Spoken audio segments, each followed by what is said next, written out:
Hello everyone, how's it going? In this video, we're going to talk about Lucid, trading under the symbol LCID. It has been one of the most speculated stocks in the Nasdaq over the recent years. Some have said that it is the next Tesla, and others believe that it's going to be a giant bubble that will eventually burst, and everyone involved would like to see the company doing well. The only difference is in the long term or the short term. As one of the heavyweights in the burgeoning industry of EV, Lucid is also one of the few companies that actually has a product rolled out. As time went on, stock's price action, along with investors' hype and hopes, went through some huge roller coasters. And some are wondering if this is still a bandwagon they want to hop on. In this video, we will take a look at Lucid and to see if the company still deserves to have a place in our portfolio. So, Lucid went public in the height of the EV craze in late 2020 by reverse merging with a SPAC called CCIV. The market was very excited about this event because it would mark the beginning of a new era for many shareholders who want to purchase an EV stock at an early stage. Back then, Tesla was making one historical high after another, and it seems that no one can stop the bullish tendency of not only the company, but of the industry as a whole. People were in a mindset believing that the bull market is never going to end, because it hasn't really changed for almost 15 years at this point. The only true alternative for Tesla at that time was NIO, and investors were looking for a domestic company in the US with better oversight and perceived improved safety regarding their investment. Although Lucid was going public in 2020, it is a company with more than a decade of development as a private company, and it was able to prove to the industry that it is here to stay. We have to remember that the market mood was euphoric back then, and there seems to be no obstacle for what lies ahead of us. The current price action acts both as a major cool down for the market, as well as an opportunity for a more sustained development looking forward. Over the past few days, the price action of Lucid has been hovering between $11 and $13, with a general tendency in a downward trend. So right now on Monday, it is going around, $10.50 to $10.25. It reached the current level about, a week ago, and it has tried to hold on to the $11, but on Monday, it has given up. So this may suggest that it has yet to find a solid support level in the short term, and that an entry point might be possible once we see the support level to be found. Is it going to be 10? Is it going to be 11?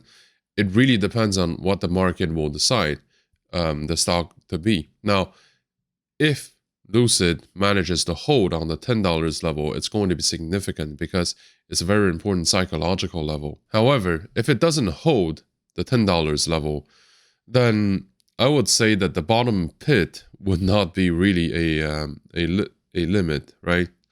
Because once this level has given out, I do believe that 8, 9, even 6 would be possible.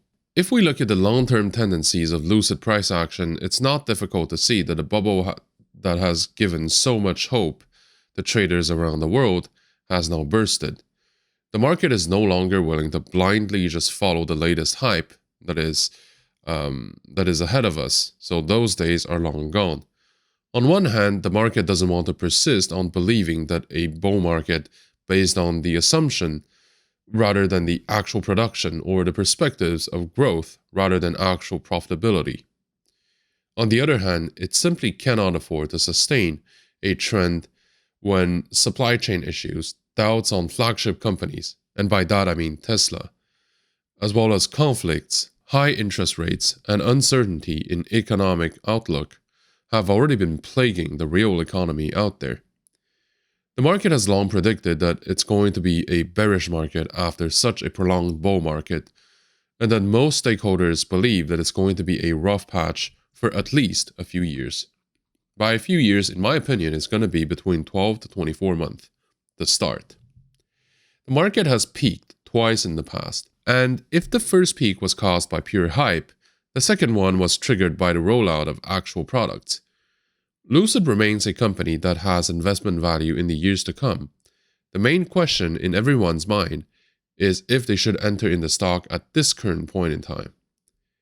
The long grind to lower price levels is likely caused by the market trends rather than the company's own fundamentals.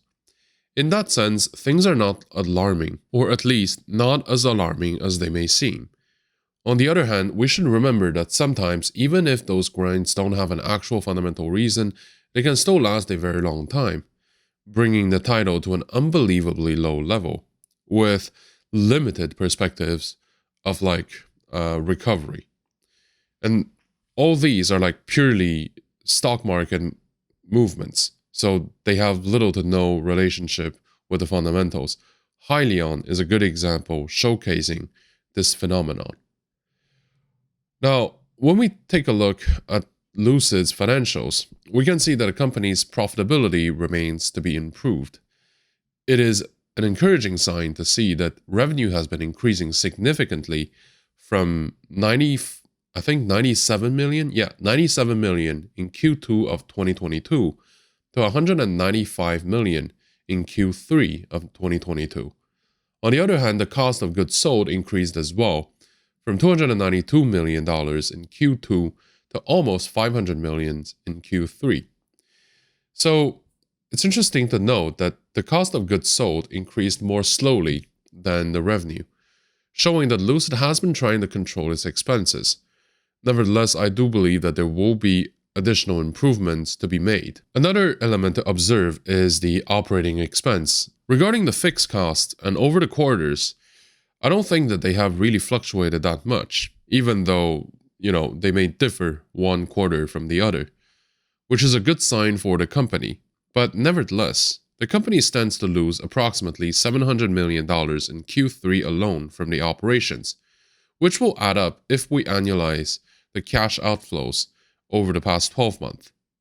Speaking of cash, the cash reserves of Lucid is impressive from the outside, but if we think about it, given that it has a deficitary operations, the fact that it has between $4 to $6 billion on the balance sheet suggests that unless the operations pick up significantly in 2023, we might see additional rounds of dilutions over the next month and years. In terms of liabilities, the debt that Lucid took on over the past few quarters has also gradually increased in size, from below $2 billion to above $4 billion in Q3 of 2022.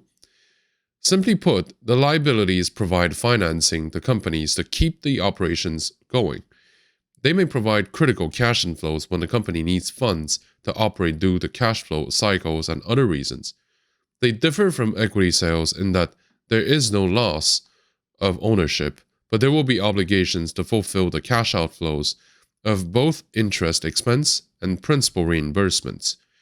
If the company fails to comply, it would be considered as insolvent, and the goods would be liquidated, with the equity held by shareholders substantially discounted, if not wiped out. For the moment, I consider that the increase in debt level at Lucid is normal, and it is justified by the natural growth of its operations. With that being said, it is something that we have to keep an eye on for the future, because it may involve the going concern and the additional cash flow that will be available in Lucid. Some additional relevant aspects concern the current ratio and the inventory turnover. The current ratio defines the liquidity of Lucid's asset and how well they can meet the short-term difficulties. This number has been going down over time, suggesting that Lucid will be short for cash or equivalent assets in subsequent periods, so we can rule out the additional rounds of dilutions. The inventory turnover is a measure of how quickly they can sell their vehicles. The recent statistics show that Lucid has no difficulties selling the vehicles, which is a testament of its brand recognition and reputation, as well as the pertinence of positioning itself at the high-end segment of a sector, as it tends to be relatively more recession-proof as long as its clients still have the means to buy new cars. Overall, Lucid's financial figures paint the picture of a company that is growing its operations but lacks a little bit in discipline in terms of cost control. This needs to change, and also they would have to think about scaling up their operations to start having positive operating cash flows and to benefit from additional economic of scale. Now, let's also talk about the shareholder composition of Lucid, because it is something that's quite important to determine if the company is better for trading or investing. Lucid is currently held by institutional buyers for the most part at 71.5% of the total float. This would suggest that price volatility of Lucid will be lower than other growth stocks mostly owned by retail traders. The reason why this might be the case is because institutional shareholders have far more diversified portfolios and don't mind the short-term volatilities. They also tend to stay in a stock for a longer period of time which is also a good sign for us, because if we want to stay in the company for the long run, then having a lot of institutional buyers who also want to stay in for the long term is definitely something reassuring. Regarding the short selling pressure, Lucid has a sizable short position, around 5.2 million shares, which corresponds to about 22% of the total volume. The volume of short positions can help us understand what some market participants think about Lucid, and if there is a concerted shorting operation from institutional owners. In that case, I believe that the short sellers are anticipating the stock going lower due to the market trends.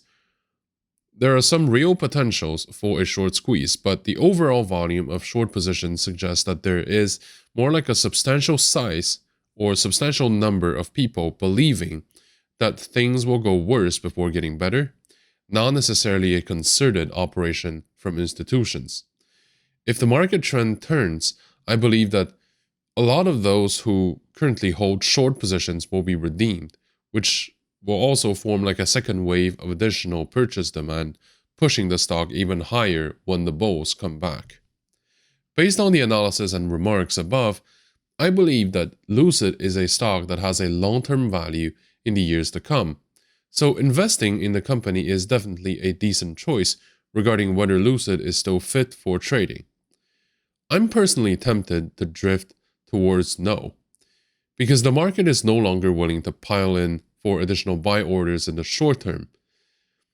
But it's definitely an excellent option for long-term investment, which I hold in my portfolio, albeit in a relatively small portion. So I do believe that in the years to come, gradually building up this position would be the way to go. Regarding a decent entry point to start, I believe that the current price point is a good place to begin, as the sell-off has slowed down. I would recommend holding the shares for at least 6 to 12 months. The short-term volatilities don't necessarily matter that much. The maximum exposure I would recommend for Lucid is between 5 to 8% of your portfolio.